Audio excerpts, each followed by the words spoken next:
Assalamu alaikum wa rahmatullahi wa barakatuhu ‘yan'uwa. Barkanku da shigowa cikin tashar daga littafin Allah, inda zamu na kawo muku labarai daga Alƙur'ani. A bidiyonmu da ya gabata, mun yi bayanin farawa da yadda Allah ya halicci komai daga babu. A yau, za mu fara da izinin Allah. A farkon al'amari, babu duniya, babu rana, babu wata, babu taurari, babu komai, sai Allah kaɗai, wanda baya buƙatar komai, kuma baya buƙatar kowa. Sai halitta ta fara da izininsa. Malamai sun kasu akan abin da Allah ya fara halitta.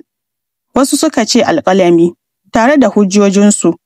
Wasu suka ce al'arshi, tare da hujjojinsu. Wasu kuma suka ce ruwan da al'arshi ke kai, su ma tare da hujjojinsu. Allah shi ne mafi sanin daidai, amma waɗannan abubuwa guda uku, al'arshi, ruwa da alƙalami, su ne aka fara halitta.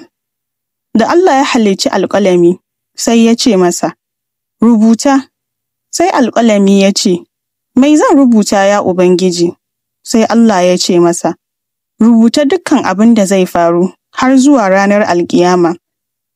A wannan lokacin, duk abin da zai faru, haihuwa, mutuwa, arziki, jarabawa, rashi, da duk wani abin da zai faru har zuwa ranar alƙiyama aka rubuta. Wannan shi ne ƙaddara, rubutun da kowa zai rayu a cikinsa.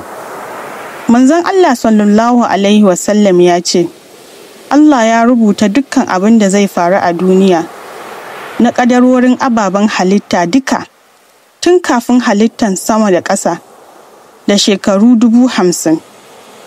Allah ya halicci lauhul mahfuz, babbar allo ce wanda ke ɗauke da rubutun alƙalam. Babu abin da ya ɓace a cikinsa, babu abin da zai faru, face abin da yake rubuce a can. Bayan haka, Allah ya halicci sammai 7, kamar yadda ya faɗa a Suratul Mulk, aya ta 3. Shi ne wanda ya halicci sammai 7 cikin layuka, daga ta 1 zuwa ta 7. Kowanne abu yana cikin tsari, ba kuskure. Daga nan ya shimfiɗa ƙasa, ya halicci duwatsu, teku, iska, bishiyoyi da sauransu, duk cikin kwanaki 6. Sannan ya daidaita akan al'arshi. Kamar yadda Alƙur'ani ya faɗa, lallai Ubangijinku, Allah ne wanda ya halicci sammai da ƙasa cikin kwanaki 6, sannan ya daidaita akan al'arshi. Suratul A'raf, aya ta 54.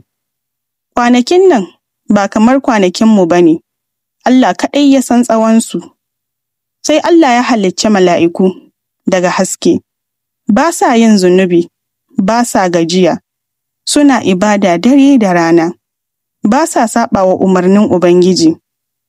Sai Allah ya halicci aljanu daga harshen wuta, kamar yadda ya faɗa a Suratul Rahman, aya ta 15.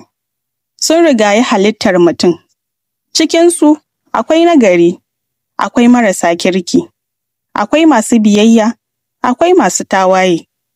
Iblis yana cikinsu, ibada yake yi, har Allah ya ɗaukaka shi cikin mala'iku saboda ibadarsa. Daga nan, sai wani babban al'amari ya biyo baya, wato halittan Annabi Adam, mutum na farko da Allah ya halitta, kuma uba ga kowane mutum. Wannan shi ne yadda komai ya fara. A kashi na gaba, za mu shiga cikin halittar Annabi Adam alaihi salam, da abubuwan da suka biyo baya masu girma. Kar ku manta, ku danna subscribe, ku yi liking, kuma ku danna ƙararrawar nan don kasancewa tare da mu. Ku rubuta mana abin da kuka ƙaru da shi a comment. Ma'assalam.